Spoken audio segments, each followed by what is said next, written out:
Hi, in this video we're going to split a fraction by dividing each thing in the numerator by the denominator using laws of indices. Now let's just remind ourselves how we split a fraction. If I had, for example, a plus b all divided by c, then each of those things added or subtracted in the numerator, you can divide it by the denominator. So I'm going to divide the a by the c, and I'm going to divide the b by the c. So I'm going to have a over c. So that's going to be a over c, and then we're adding, and then we can see the b is being divided by the c, so we have b over c like that. Yep. Now let's apply that to this. If I just copy this,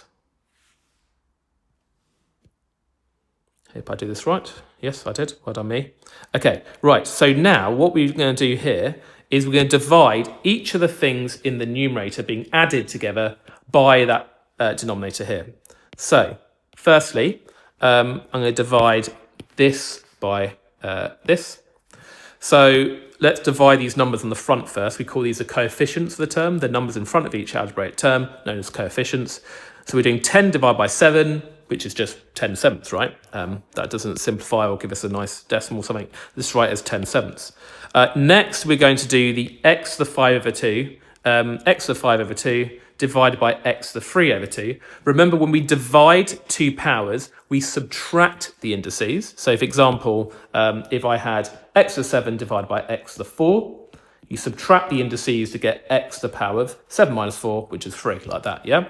So I have to subtract the 5 over 2 and the 3 over 2. 5 over 2 minus 3 over 2. Well, they have the same denominator, so we can just subtract the numerators. 5 minus 3 is 2. So we have 2 over 2, which is just 1. So we end up with x to the power of 1, and anything to the power of 1 is just itself, so it's just x, right? We've also got this y, and we're not dividing by anything y related, so the y just stays as y. So we've got y here.